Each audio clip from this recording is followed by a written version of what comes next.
Et bonsoir à tous. Rattrapage pour ceux qui n'étaient pas là au baptême. Et donc on va résumer en 5 minutes, n'est-ce pas, pasteur?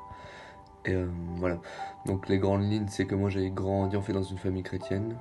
Donc tous les dimanches j'allais à l'église, je faisais plein de camps chrétiens aussi. Et voilà, je menais une vie voilà, sans manquer de rien en fait à la maison. Tout se passait bien, j'avais vraiment l'amour de tous, même dans la famille, il n'y avait pas de soucis majeurs en fait. Donc voilà, tout se passe bien, même à l'école, tout ça, enfin, jusqu'à 12-13 ans, en fait, là, c'est là qui est la première vraiment grosse cassure dans ma vie, en fait. C'est mes parents, en fait, qui se séparent. Et en plus, je change de pays. Donc je déménage en Bretagne, le calvaire.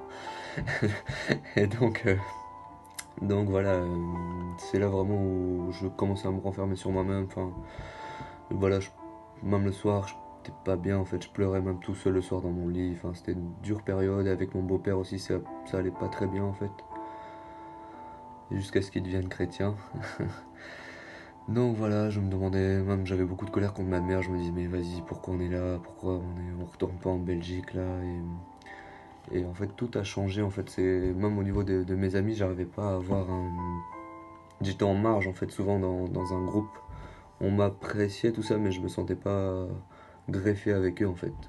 Chose que j'avais pas en Belgique. Donc je retournais à chaque vacances et tout ça là-bas en fait, voir ma famille. Et voilà, c'est là que ça commençait vraiment un peu à descendre, un peu à tous les niveaux quoi. Il y a juste un truc qui m'a sauvé, c'est le foot à ce moment-là.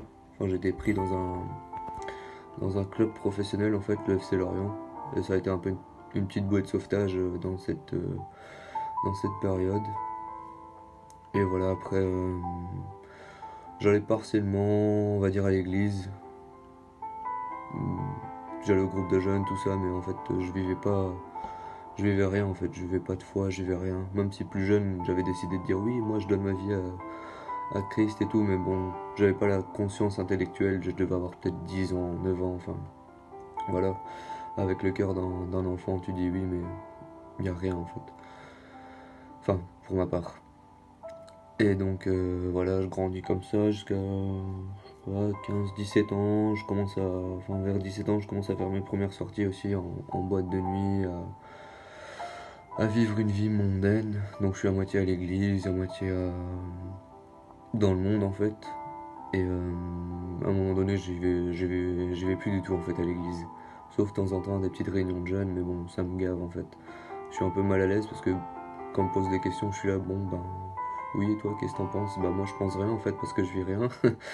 Donc des fois ça me. Voilà. J'étais content de rentrer chez moi finalement. Donc pendant 2 ans je vais pas trop à l'église, enfin même plus du tout finalement. Et après voilà, je fais des études d'hôtellerie en fait, en cuisine. J'ai mon diplôme, tout ça, donc je pars faire mes saisons. Et des fois j'ai des petits flashs en fait par rapport à Dieu en fait. Et je grave mes couteaux en fait avec des passages bibliques où je m'achète la Bible un coup c'est chaud, un coup c'est froid, enfin il n'y a pas de stabilité en fait. Donc voilà. Et puis après je vis des situations un peu difficiles par rapport à des relations amoureuses aussi, enfin une en particulier où ça m'a mis les genoux à terre. Mais enfin je vais revenir dessus après.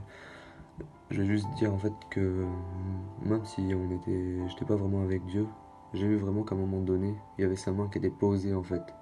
Parce qu'il y a plusieurs choses dans les saisons qui m'ont montré que bah c'était pas du hasard en fait, qu'il voulait que vraiment je revienne à lui en fait. Et même la première fois que je suis revenu à l'église au bout de 2 ans, bah en fait le premier chant, boum, ça m'avait mis en larmes en fait. Je dis mais comment c'est possible en fait? Enfin avec le Saint-Esprit, ça m'avait directement tombé dessus en fait.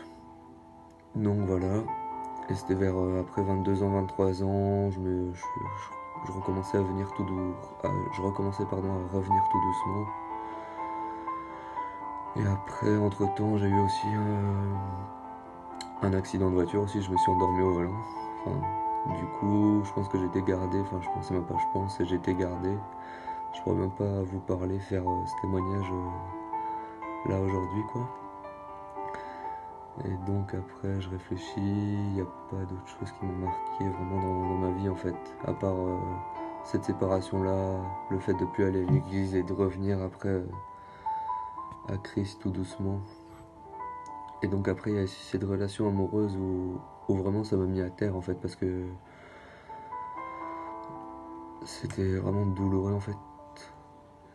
Parce que en fait ça s'est fini en fait, au final la fille a avorté en fait, voilà.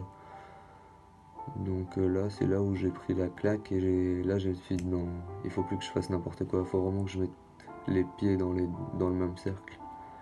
Parce que j'étais un pied à l'église, un pied dans le monde, et c'est ça qui m'a dit non, il faut vraiment que je prenne une vraie décision. Et depuis voilà, j'ai décidé de me... Au final ça a mis du temps, mais je me suis baptisé. Et voilà, je construis vraiment une relation, certes à mon rythme, mais voilà. Donc c'est ça un peu pour résumer vite fait en 5 minutes pour être court. Après, ceux qui veulent en parler, je peux plus être dans les détails, mais là c'est pour avoir un petit résumé quoi. Donc voilà, bonne soirée à tout le monde. Je me lève, wow.